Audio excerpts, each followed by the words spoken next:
Alright, I think we are back on the air. My name is Carrot Dreamer, and I am starting a new feature. Something that I hope is going to help me, help me push me forward with a project that has been very much in my mind the past year, especially in the past 6 months, which is to finally start getting serious about learning more and practicing more in chaos magic. Now, I have described myself as someone who's dabbling in chaos magic, and I think that's putting it extremely liberally. I have done some stuff, kind of completely unschooled, not really know what I'm doing, going strictly by feeling, not in any organized way, and enough to say that I've maybe gotten something out of it, which is why I want to continue and try to build on what's been a completely seat-of-the-pants, unregularized practice. But before I do that, I want to devote this first broadcast to talking about how did I get into this kind of strange field in the first place.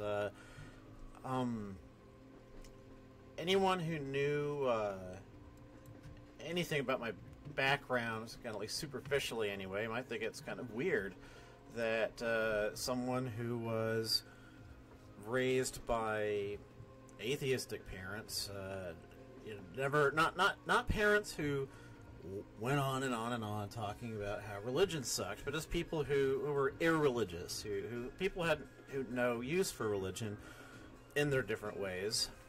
And so I grew up without the habit, went into the sciences, it's there definitely was a time when I would have told you flat out that, oh yes, I am dabbling in magic. I probably would have laughed at you. And it's interesting to consider how I got from there to here, and I think it's probably also useful both to me and anyone listening who. I hope, I lay long odds.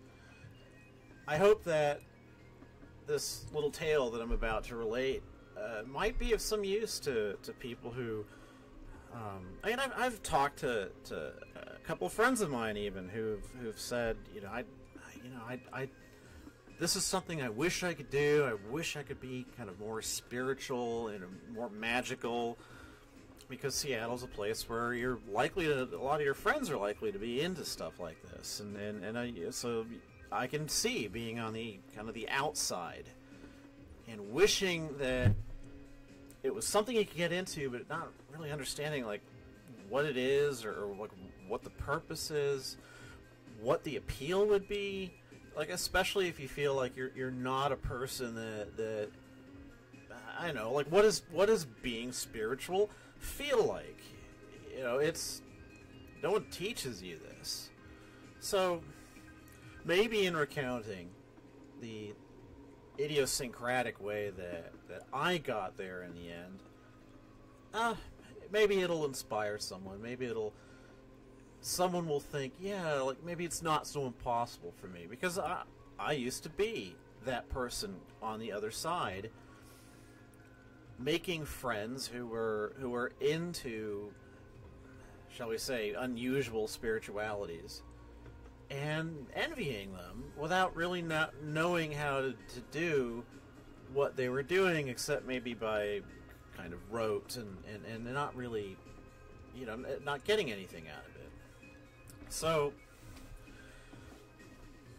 the curious thing is that I started on this path by being introduced to a couple of Christian writers.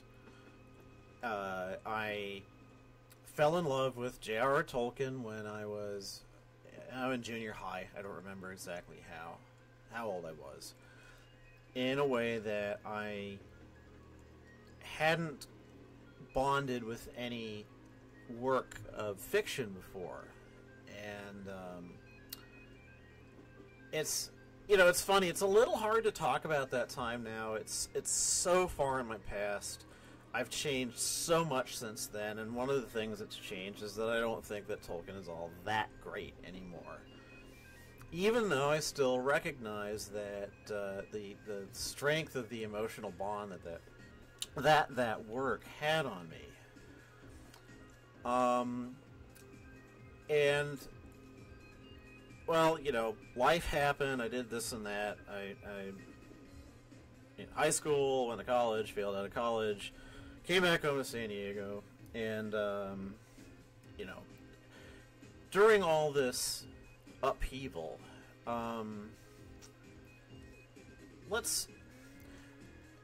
it put me in a state of mind, I think, having gone to a hardcore science nerd school like Caltech,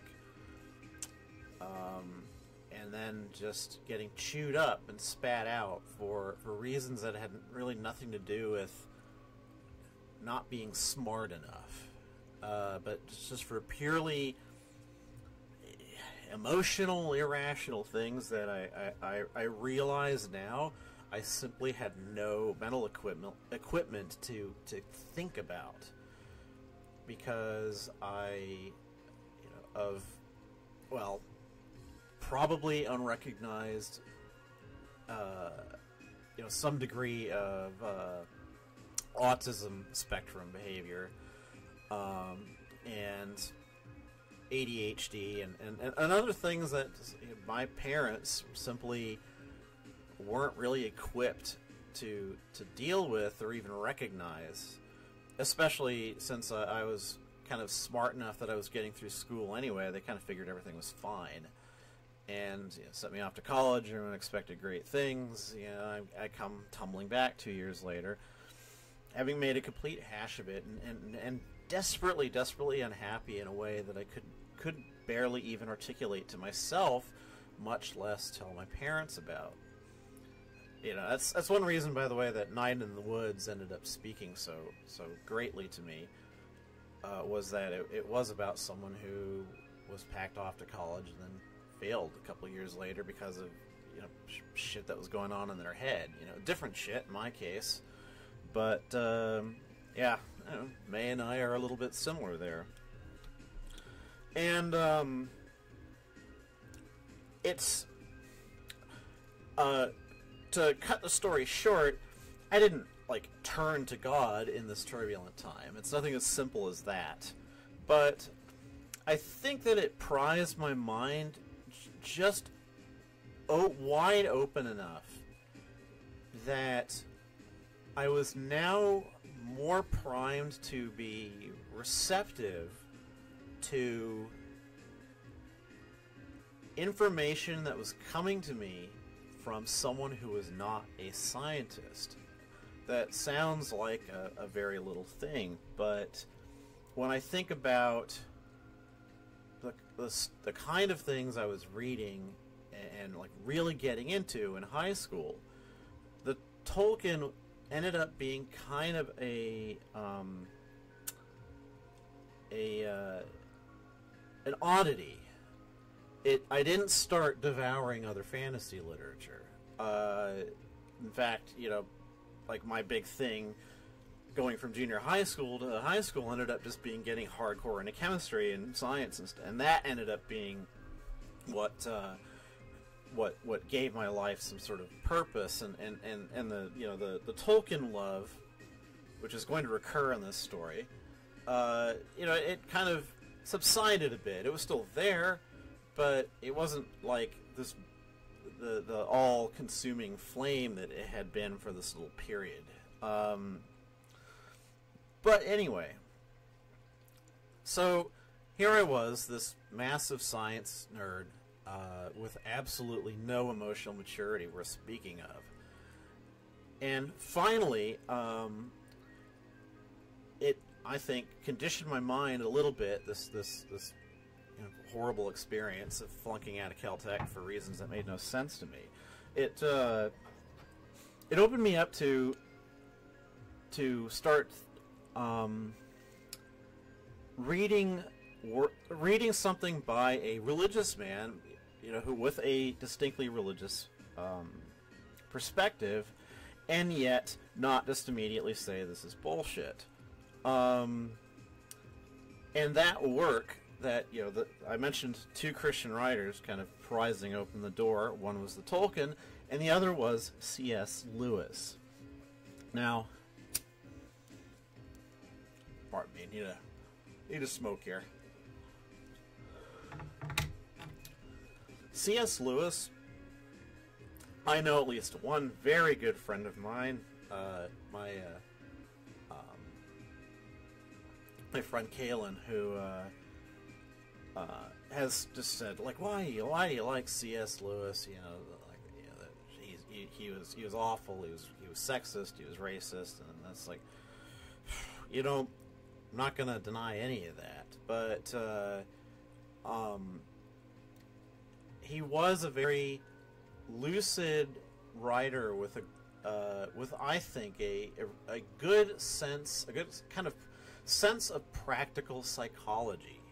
He knew how people worked, at least at kind of at one level. I mean, I think on probably many levels, especially like let's not talk about sexuality and stuff like that, but kind of with a lot of just sort of day-to-day practical, this is how people get along, kind of stuff. Lewis was very insightful and observant, and he ended up putting that, I think most notably, into a book called The Screwtape Letters. And The Screwtape Letters, if you don't know what that is a work of epistolary fiction claiming to be the one half of a correspondence between two tempters, two devils down in hell. One a young newbie, and the other an older, more experienced tempter who refers to the young one, Wormwood, as nephew. Although I don't know if they're really uncle and nephew. And Screwtape is the elder devil, the one who gives the name to the whole volume. And Screwtape is urging, or sorry, let's start that sentence over again. Screwtape is advising Wormwood on how to deal with Wormwood's first assignment, basically. Wormwood has been assigned the job of corrupting the soul of an unnamed, quote, patient, unquote. And through this correspondence, we take it that Wormwood is writing accounts to his, quote, uncle, unquote, Screwtape about, the patient did this and that, and he had this conversation, and it's like, how can I use this? Like, what's the angle? Because the way that we find out that the devils work is by they don't, as there's a memorable line. People get the idea, says Screwtape, that we do our work by putting ideas into men's heads, when in fact our job is to keep ideas out of them. That was, I think, a more valuable lesson than I quite actually grasped at the time, even. That it's putting in the idea, that it put the idea into my head for the kind of subtly for the first time that sort of we're this kind of our thoughts are this immense branching process that we have the capability of imagining an infinite number of future possibilities in our head, and we And we think, well, how often do we do that? The answer is we do it all the time. Especially if, like me, you're not entirely neurotypical and you don't really... You tend to be the kind of person who takes conversations altogether too literally because I'm autistic, and I don't. It takes work for me to kind of understand context and stuff like that. So, and the way that I kind of learned to start negotiating kind of this confusing social situation, where people are saying things to me like what's the proper way to react? I'm not sure. Is I would kind of construct possibilities in my head. You sort of start gaming out how might things go from here? What's going to be the outcome of this or that? And there's a very particular screw tape letter which actually refers to this. Because in this particular letter, as I recall, one of Screwtape's bits of advice to Wormwood was to make the patient start trying to prepare for every possibility. Like basically, try to imagine every possible outcome so that he could feel. I can't remember what exactly the situation was, but I think it was just like,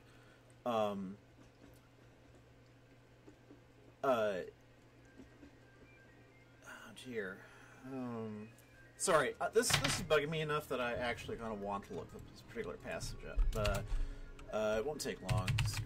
Screw tape letters.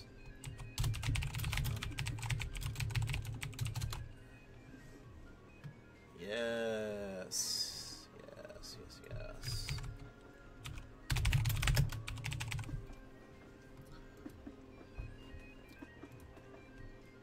So, the context of this particular letter is that he's the patient. Sorry, let me start that over again. By this point in the progress of the screw tape letters, this is happening in the context of World War II, and war has just broken out. And it turns out that the patient is possibly qualified to be drafted. Your patient's age and profession make it possible, but by no means certain that he will be called up for military service. And the patient is advised, or sorry, Screwtape is advising Wormwood to keep the patient's head filled with contradictory pictures of the future, every one of which arouses hope or fear. There is nothing like suspense and anxiety for barricading a human's mind against the enemy meaning God here. However, that's kind of that shitty religious framing, and yet I think the idea is extremely sound, that in order to function in life, we need to consider that every moment is sort of a is branching possibilities, but we can't let that overwhelm us. And the what happens when you get overwhelmed like that, when you basically try to pick something from later in the passage, to achieve resignation to a dozen different and hypothetical fates, you can't do that, and you end up it ends up being the source of anxiety. And kind of, well, that's a paradox then. So it's like, well, you can't be sure of anything, of any outcome. So you have to kind of keep possibilities in advance. But you're also saying you can't think about all of them. because that'll just, your mind will seize up. You'll just be an an anxious wreck all the time. And I think, curiously, in a way, to kind of fast forward to the end point of this kind of little talk, which is already getting a bit longer than I thought it would, is once I came to start thinking of the possibilities of the future, not as sort of fixed sort of milestones that I maybe was or wasn't going to pass, like it was all just one slot on a roulette wheel or another. But I stopped thinking about it that way. I started thinking instead in terms of probabilities, sort of things that maybe could happen, sort of like this would be sort of more or less likely, as opposed to this is possibility A and B, that began to really tame that that sort of, it was the necessary compromise between trying to think sort of broadly enough that you're not kind of blindsided or just like following this really one narrow fixed way through the world that just ends up making you miserable when it doesn't match up to how things actually go. Starting to kind of think about it in terms of sort of high and low probability tracks was a way to start kind of imposing a kind of order on this mass of diffuse future vision. And I began to see magic as a way to just, you can't change the future, but you could change the weights of probability on the future. You could say, I can make this outcome a little more likely. Like, not enough to set the world on fire, you're not doing miracles. But when you start thinking about it, when you start thinking about magic in terms of, sort of, not so much, okay, I am going to do my will here, or my will, let my will be done, kind of like the kind of talk that sort of repelled me from Wicca, that I understand a little bit now as kind of a carryover from like the ceremonial magic, kind of the Aleister Crowley sort of thing, all very much about imposing one's will on the universe, and I kind of, I sort of get the spirit of that. Like, it's sort of more of a cool idea, or like a sort of ideal than, I think, the point is like, when I try to get into that sort of, dip my toe into that kind of ceremonial magic, I just couldn't handle that sort of idea that I was imposing my will on anything. I didn't feel like I had any. Like, I felt I was very weak as a person, and so I couldn't do magic with anything like I just didn't believe it. And, a lot has changed, and I really don't think I'm that weak a person anymore. I don't necessarily think I'm a better person, but I know that I have more power than I think I've really quite appreciated until fairly recently to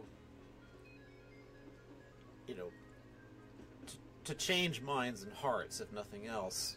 Although, to be perfectly honest, the incident in my life that kind of that best demonstrated that to me was the breakup that I had last year, and the kind of social fallout from that.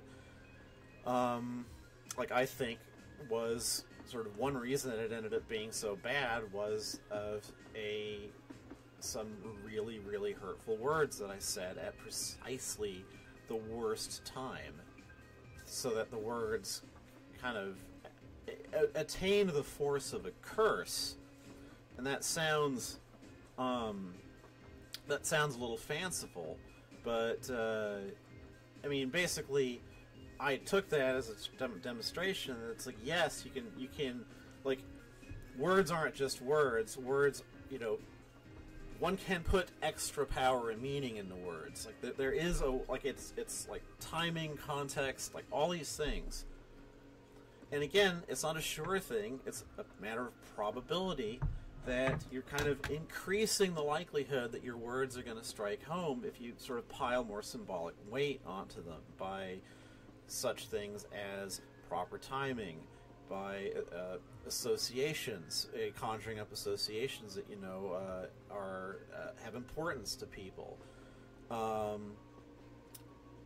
So yeah, I have finally been able to come up with a mental model that I think enables me to sort of believe in magic to the point that it's something that I now feel that I'm ready to learn and practice,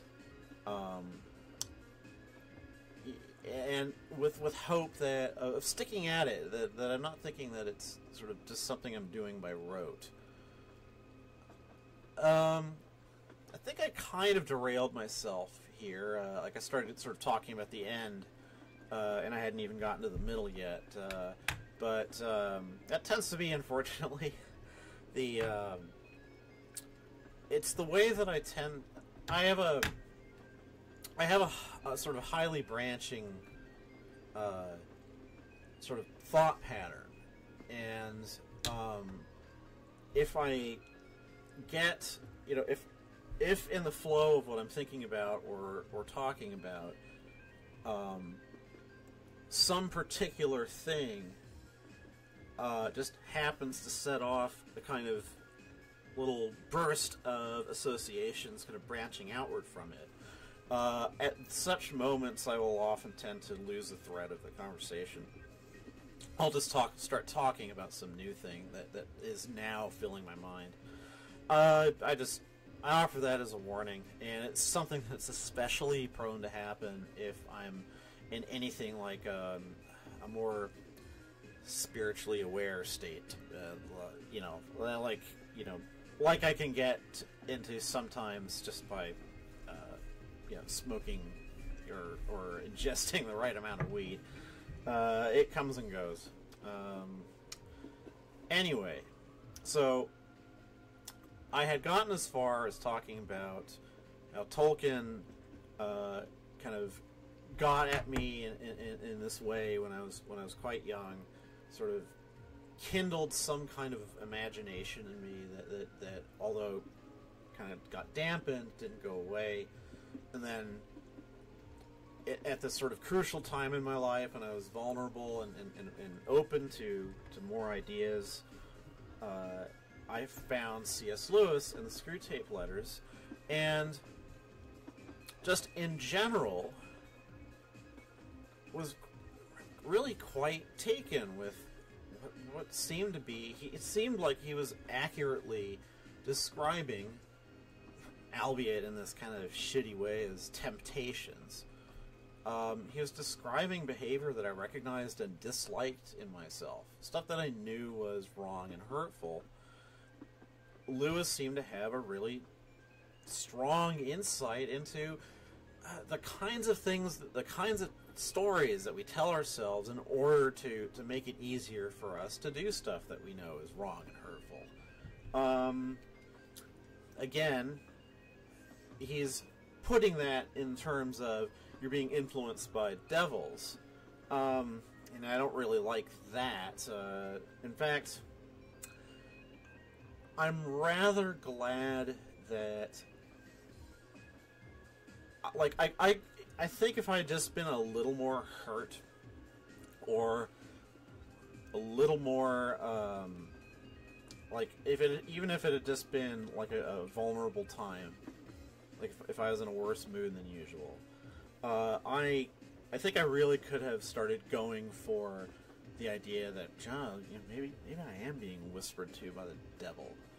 I mean, I won't lie to you, it was something that, even though it didn't become a major part of my thinking or anything, it was something that every now and again popped up. for years after reading the Screw Tape letters. So I'm certainly not going to defend that framing, but I still think that there's a valid lesson in here. If you just, instead of thinking of it as, the devil's making you do this bad thing, it's more like you're doing it yourself. I think usually when you've done something wrong, you kind of know it, because doing something wrong means hurting people. And, a lot of times you can tell that you hurt somebody. So, I'll kind of accept, sort of sin and, and other such religiously loaded words kind of as questionable shorthand for this kind of, talk. Like, it's like wrongdoing or it's, the word sin has a sort of compact, like, it tells me what I need to know in a way that kind of other words won't, even though it also has that that Christian overlay that's like sort of like it's distasteful. And I know that a lot of I had the luxury of not being directly hurt by Christianity. Let me just get that in there, because I feel more comfortable talking about sort of Christian concepts in the sort of more sort of distant theoretical way, and kind of consider, like maybe this idea has some validity. I am able to do that because I was never hurt by any of it. So I feel like I should maybe interrupt myself before going on too much about, because I am about to get into sort of stuff where I was actually going into Christianity more deeply. That if Christianity really did fuck you over in your childhood or whenever, and it's just you can't bear to hear about any of it, you might want to tune out for most of the rest of this, because I'll be talking about it a little bit. But in any case, this is about mid-90s is when this is happening, and so for the first time in my life, I'm starting to think that maybe being religious makes some sense, because Hero's an academic, not in a field that I knew anything about, and evidently, I could his intelligence shown through the page. I could really respect that. He was a capable and seemed like a pretty insightful writer, and he was a hardcore Christian. In fact, one of the most famous Christians of the last 100 years.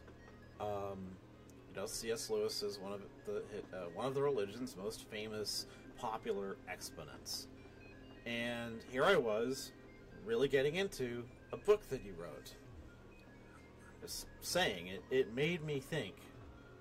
It made me start to wonder that, maybe there's something here.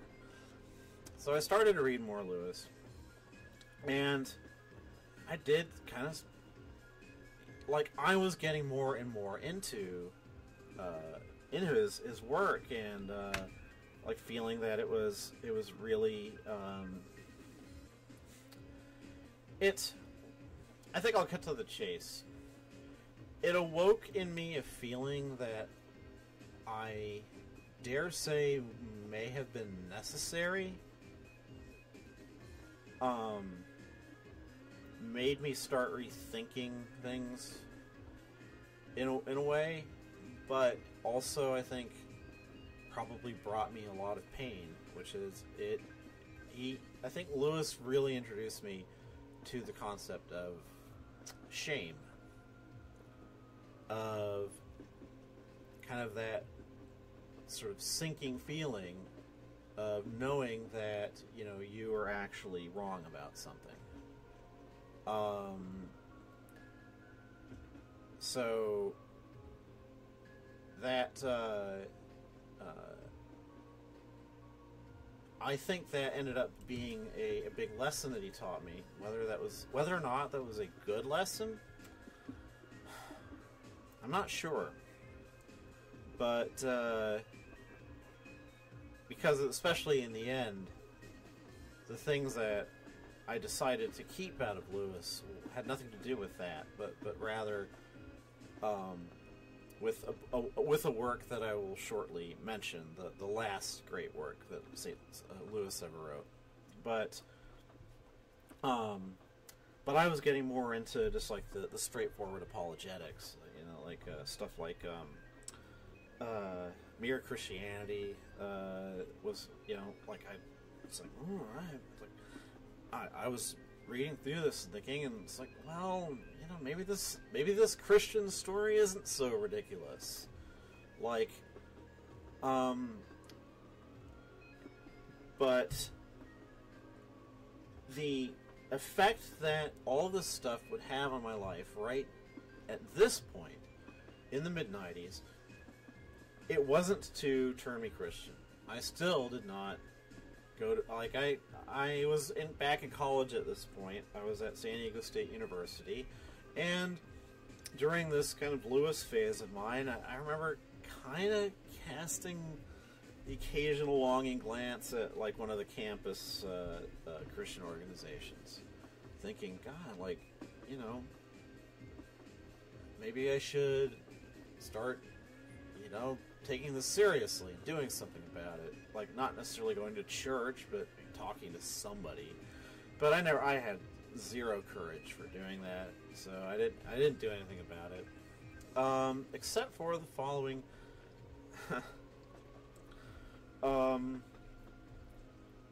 It's sort of weird to think that this ended up being my substitute for being able to go to a church, but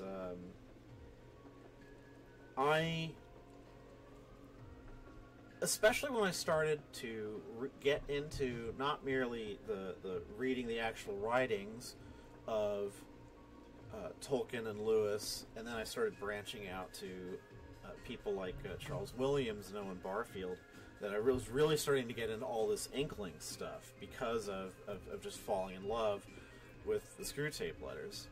That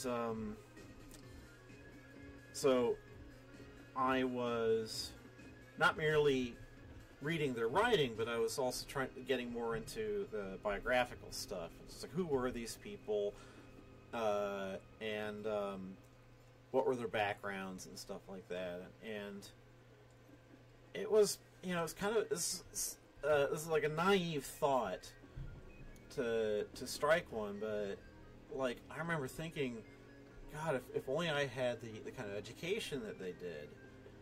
I really started to regret the kind of education that I had been through and was now giving myself, because I was by this point at SDSU I was doing computer science, not really because I liked it, but because it was something that I could do that was relatively easy after getting burned by hard science. I kind of wanted something a little softer, and but you know, I didn't think much of it, and then I just started really kind of envying the different kind of learning and scholarship that all these writers had. It's like they were all classically educated, and they knew their literature and history and stuff like that, and basically I wanted to be more of a person like that. And the way that I decided to go about doing it in college was very strange, and it's an impulse I still don't fully understand. I would almost cheekily suggests that the hand of some deity was in it or other. But I decided to start taking Latin.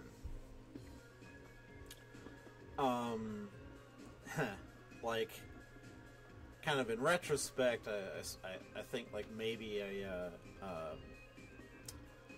like, if it was more about making my education well-rounded, I probably would have selected another field. But no.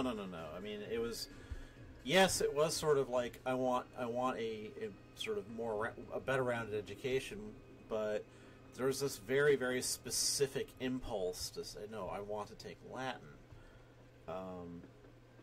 Learn an ancient language that had appeal. I try to trace it back to anything. You know, there were some touch points of interest in kind of the classical sort of the classical antiquity from earlier in my life. Like, I remember just being mesmerized by Michael Wood's 80s, I think it was early 80s television series, In Search of the Trojan War, which was this popular summary of how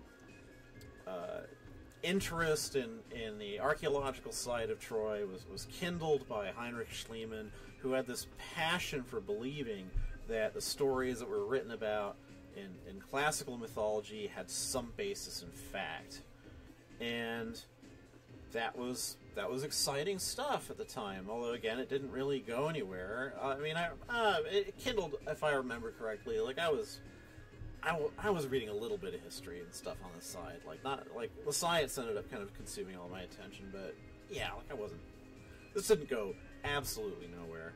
But in any case, and after the Michael Woods television series, I kind of read up a little more on classical mythology. Like I remember I read the Iliad. I didn't get to the Odyssey during this point for some reason, and kind of got some anthologized, like, Bullfinch's mythology stuff. And so, yeah, like this kind of little spark of interest in the world of ancient Greece and Rome, it was there. And I hadn't maybe thought of it in God knows how long, and but I'm guessing it contributed to what ended up happening at San Diego State University, that I just, in the middle of my computer science curriculum, just up and started taking Latin, and then more and more of it, and I ended up double majoring in computer science and classics. That's how far I took it. And that detour into the classical world, a world that Lewis himself plainly admired and made reference to in his writing, it started to have a different kind of influence on me than I was getting from just like the Christian apologetic writing. So, like, I'd started from kind of nothing. I'd gotten sort of pulled a little Christian word by Lewis, but then kind of that, you know, sort of the stuff that, yeah, the fact that he obviously had this classical influence kind of ended up melding with the sort of latent desire to learn more about that stuff. And it's like I ended up becoming a classics major and learning about kind of pagan religious practices for the first time, classical pagan ones. And that ended up casting a very long shadow over my life, and is probably one of the more important influences on me that pushed me in a magical direction, although not very directly, as it turned out. And kind of bridging this sort of interest in the Christian with interest in the classical, in the classical pagan world. Bridging that was a very important book for me. And that was a C.S. Lewis book, the one that I mentioned, the last great book that he wrote, a novel called Till We Have Faces. Now, Till We Have Faces is a dramatic novelization of a story that is excerpted from the Golden Ass by Lucius Apuleius, which is just a kind of picaresque work about this guy who gets into magical trouble and he's turned into a donkey and kind of gets into one scrape after another and is finally saved by the goddess Isis. Like the last, it's like this whole thing is just a sort of come to Isis story. It's actually pretty funny, but it has this weird little bit in it, which is telling the story of Cupid and Psyche,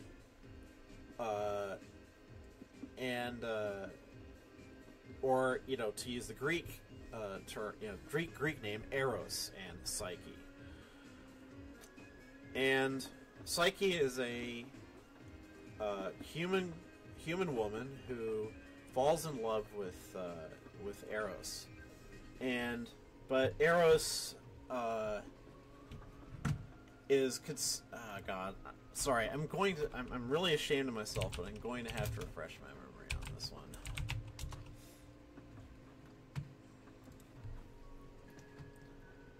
So, I'm going to just consult the Wikipedia page here, and this is going to be a very, very sort of a summary of the summary that that Psyche was the youngest daughter of a human king and queen, unnamed, who was known for her great beauty such that it offended Venus, and Venus sends her son Cupid, Aphrodite Eros,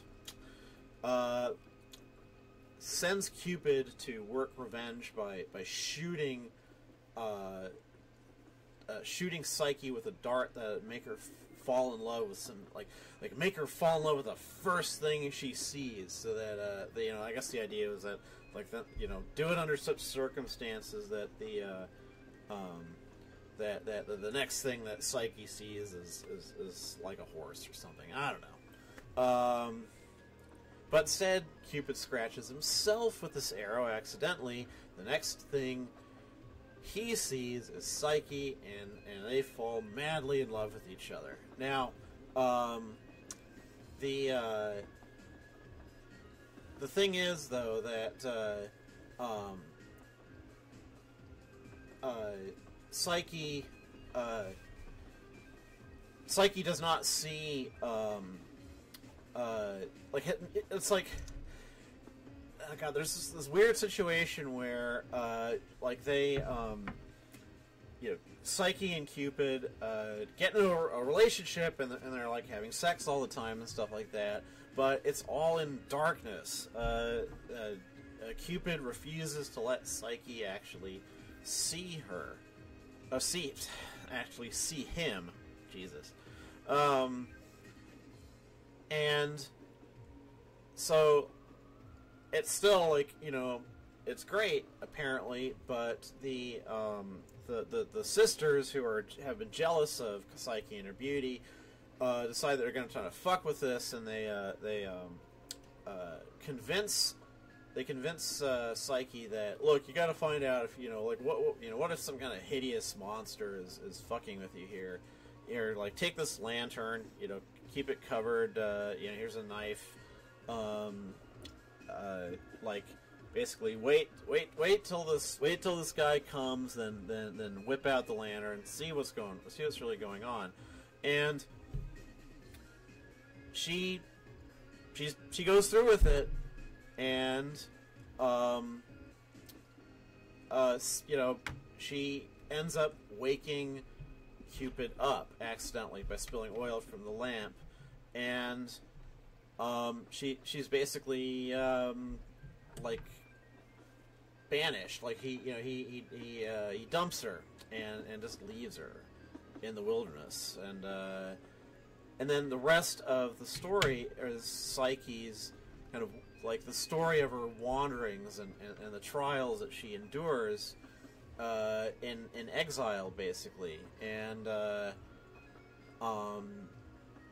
this culminates with a journey into the underworld, because Psyche ends up in the hands of Venus, and Venus is like, okay, sure, I'll look after you, but you're gonna have to do all this shit for me, and assigns all these impossible tasks. And Psyche is able to carry them out, because like sort of the natural world kind of basically starts helping her out because they feel sorry for her. Like ants help her out in one story, and a divinely inspired reed helps her out in another task, and so she's doing all these things, and finally Venus says, all right, go to the underworld and obtain for me a quantity of the beauty of Persephone, the queen of the underworld. And, surely a completely impossible task.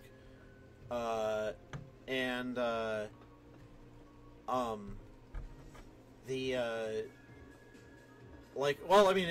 works, but Psyche can't resist opening the box of containing the beauty, and she's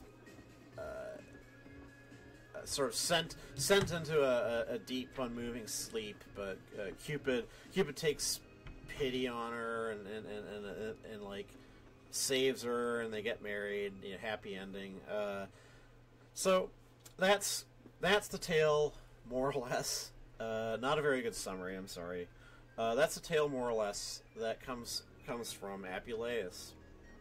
But Lewis does something very interesting with it.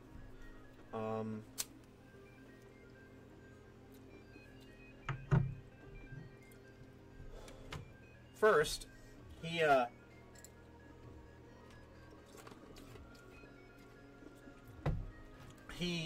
moves the setting from Greece to a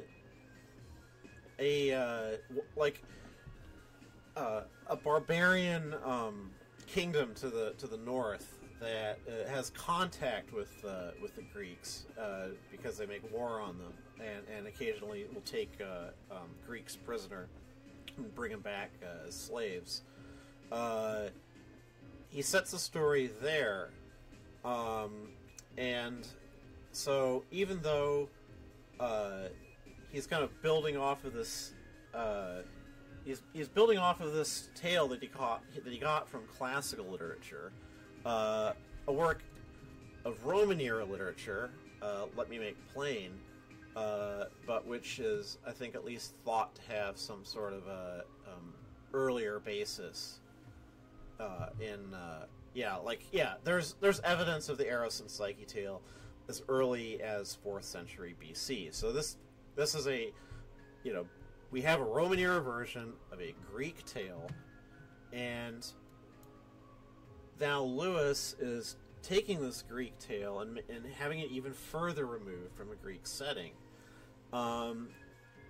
and he condenses the jealous sisters of Psyche into one sister who is the protagonist of this entire novel, and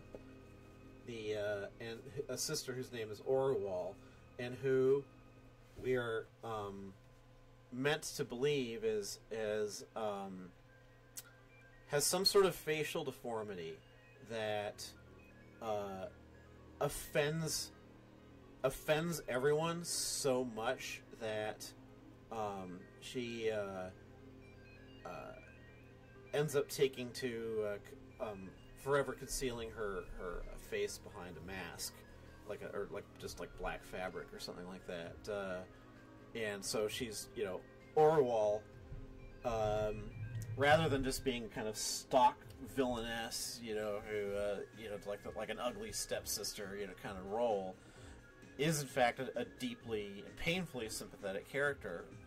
Someone who was,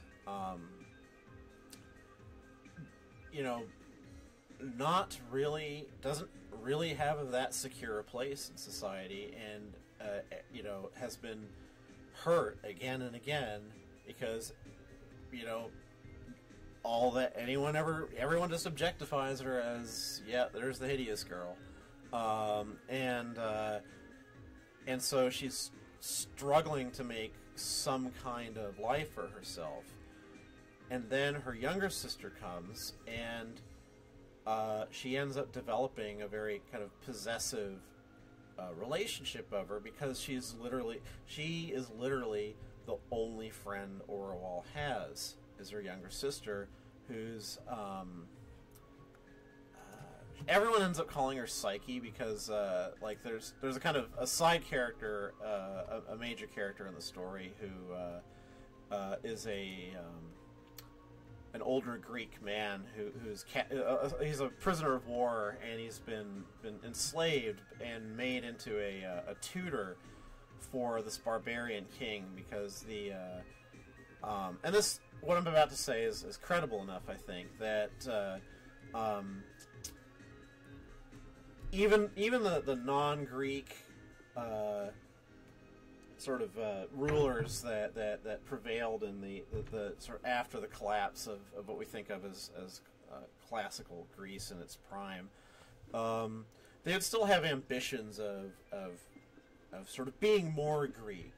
In fact, I mean, it's sort of what happened with Philip and Alexander of Macedon, is that the Macedonians weren't really Greek, but they, and they would have been considered just barbarians by proper Athenians, say, but they had ambitions of basically kind of being seen as fellow Greeks, and it led to the sort of mania for classicism that Alexander had. But I'm digressing again. So anyway,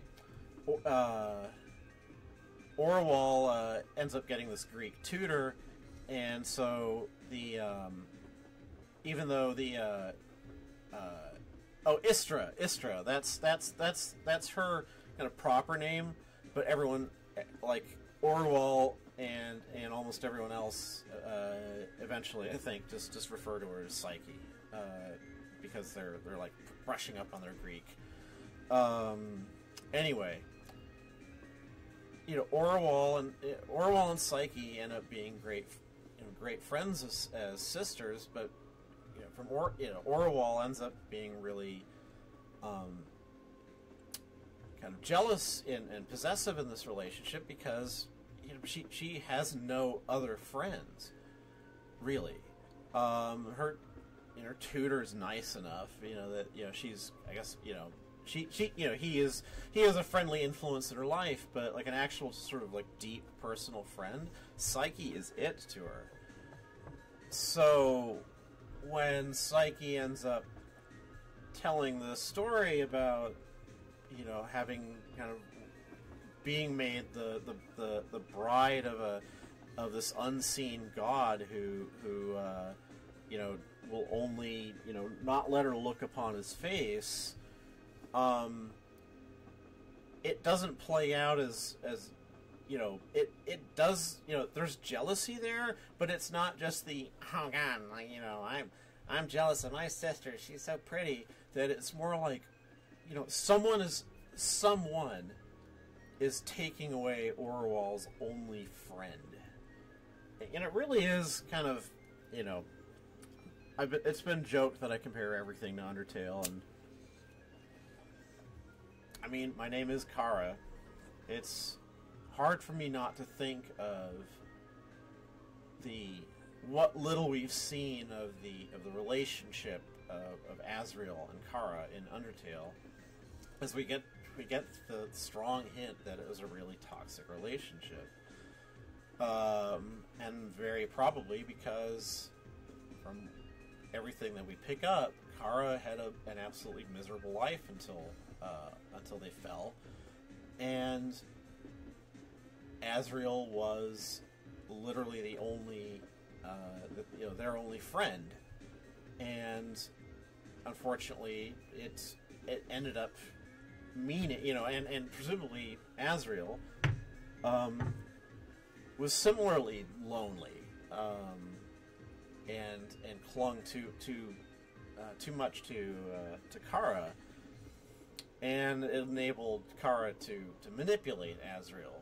And that's kind of what ends up happening with Orwal and Psyche, that Orwal is able to convince Psyche, kind of quite logically, look, you don't know who this is, like, come on, you're, basically all the sort of rationalistic explanations, that perhaps you were, hallucinating because you were abandoned to death on a mountaintop, and like you were tired, you're famished, like whatever, or maybe this is some outlaw, some bandit who's got a mountain lair. I mean, you have to admit it's reasonable, and Orwell is able to convince Psyche of at least, she's able to coerce Psyche into the sort of plan of bringing the lamp to uncover when the god comes. The god, by the way, in the story is never named, so it's simply the god of the mountain. And so we basically get we get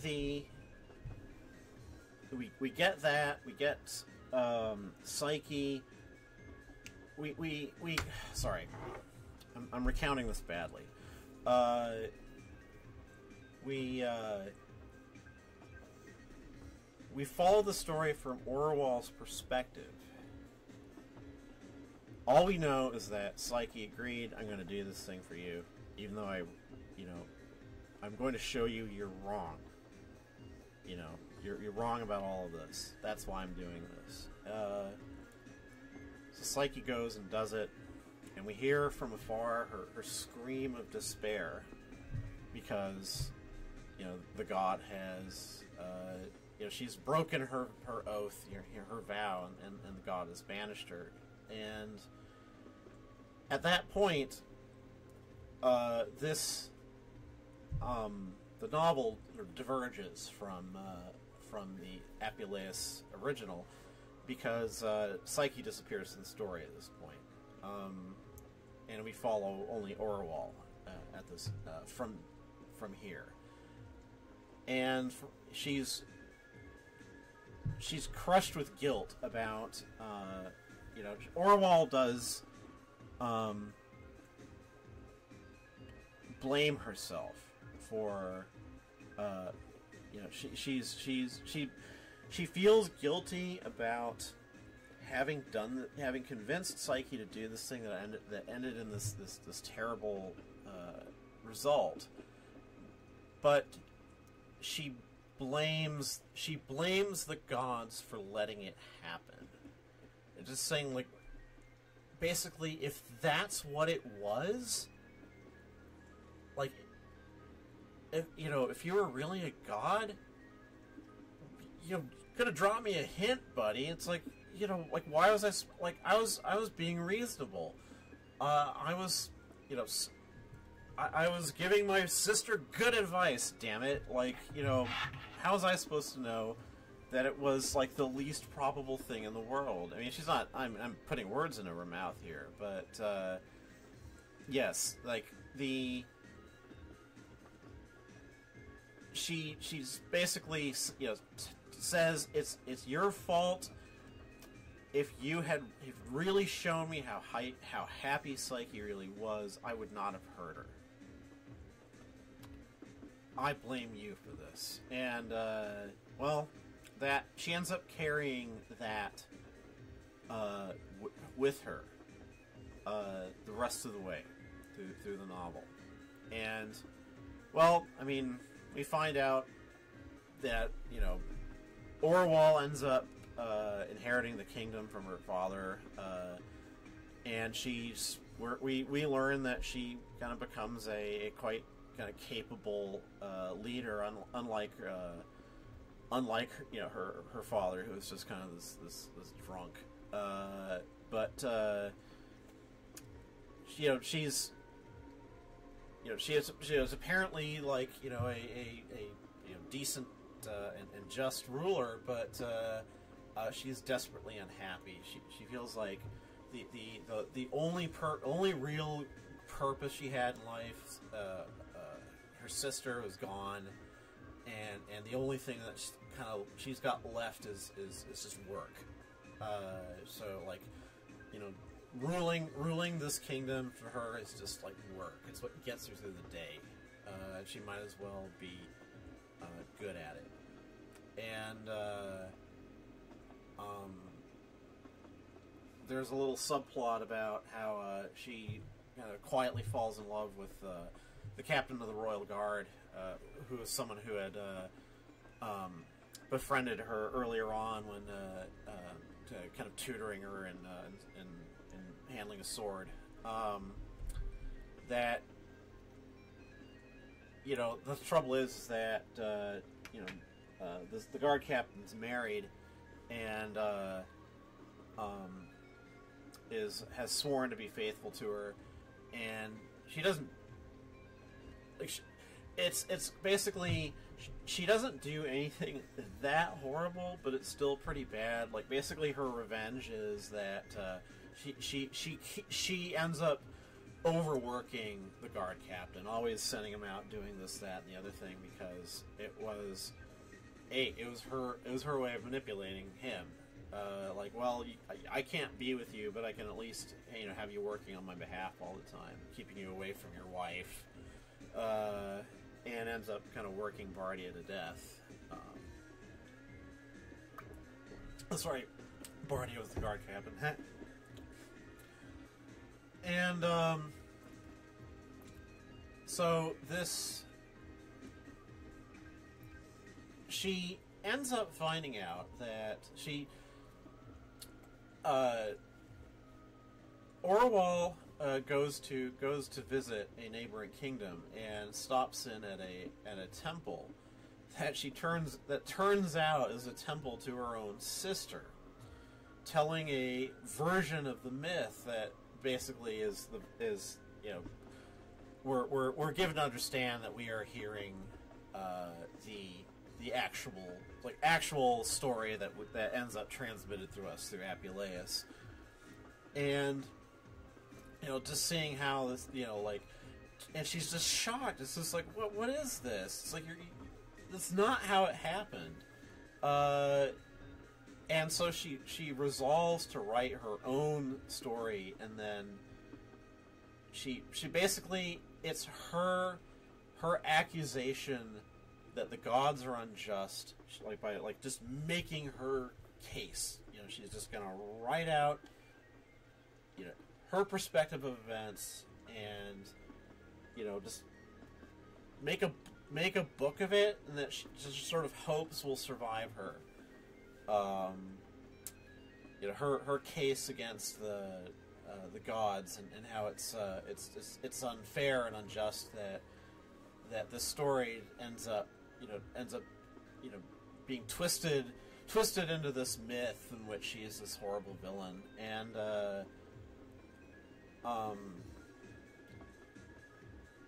it's, you know, this work ends up consuming the rest of her life, and at the end of the book she's old, and her health is starting to go, and she's starting to have nightmares, and they get worse and worse until she's having kind of dreams even when she's fully awake. She's hallucinating, and she's in these hallucinations. She's doing all of these strange tasks that end up being basically, she's doing all of the things that the helpful animals were doing in the Apuleius version of the story. Like she is an ant in her dream, sorting seeds, and stuff like that. And then she has a culminating dream in which she finally gets to see. She gets what she wants. She gets a chance to present her case to the gods. Only when she opens up the book that she's been working on in her dream, the thing that she wrote is not in it, and instead it is. She finds that she has written a confession of her own. Like, basically, the real reason that she's been doing all of this and has just been rationalizing it over and over, that basically that guilt that she had kept in her all this time, that she, there wasn't any good reason for there wasn't any good reason for her to doubt Psyche. She was just jealous and possessive and horrible and wanted Psyche for herself, and that's why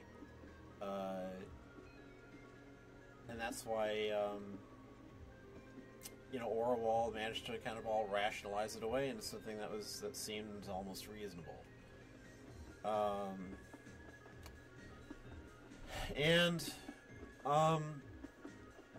There's a culminating line in all this, in which Orual reflects on how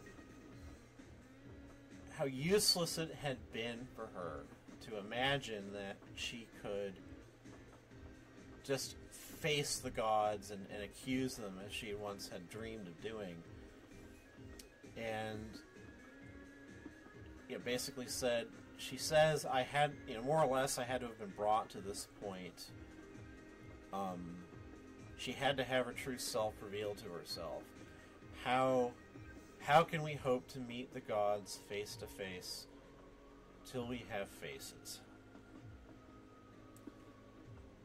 Hence the title of the story. And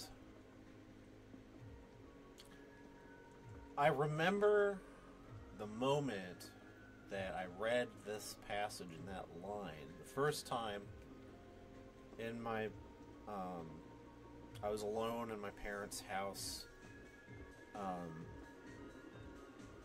devouring this book, getting to that last sort of realization, and I felt it was one of the very few genuinely spiritual experiences that I had in the first 40-ish years of my life. It wasn't.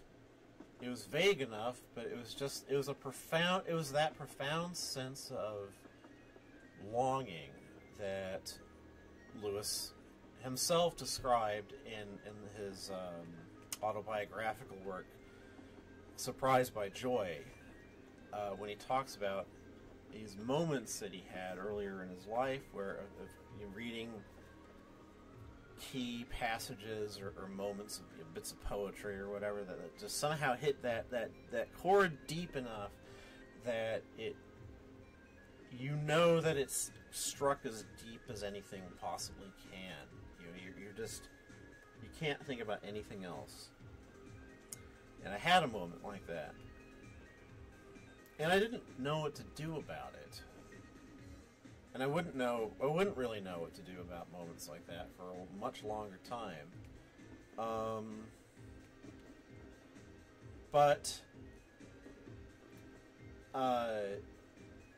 I'm going to have to wrap this up for the night. I didn't get as far as I wanted, but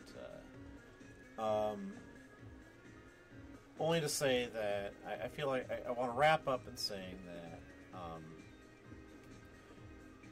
if because I'll be getting to how I ended up going into Christianity for a bit, and I went that way partly because Lewis had gone that way, and Lewis seemed to get that way through some of the same touchstones that were affecting me, like not merely stuff from his own writing, like that moment until we have faces, but the kinds of he was moved by the classical world and classical mythology as well. So I thought, well, if he respected all those things as I respect them, and he went from there to become a Christian, then I felt, well, maybe I should go Christian too. Seems to fit. And sometimes I think it's a little ironic that these moments of joy, those or of longing, that were my first hints that I was starting to break through to an understanding of, or at least experience of the supernatural or the spiritual, or however you want to put it. That it was Lewis who taught me about following milestones like that, but they ended up eventually making me decidedly unchristian. All the same, and I used to, I still respect Lewis for having taught me that much, at least, even if it ended up leading in it led him to regard Christianity as the only story that mattered, whereas a key realization in my journey was realizing that the Christian story really didn't matter to me. So, different conclusions. We're different people. Anyway, I think I'm going to wrap it up for the night. Just kind of leave it there, with sort of that, that key moment of reading Till We Have Faces, and its larger, its place in the kind of larger perspective of me getting into classical mythology and stuff like that. And I'll take it from there and into how that ended up getting me interested in specifically in neo-paganism and magic. Anyway, thanks for listening, and I will be back next Sunday, I think. I'm planning on making these a Sunday night thing, kind of just before I go to bed, and for work thing. Anyway, this is Kara Dreamer signing off.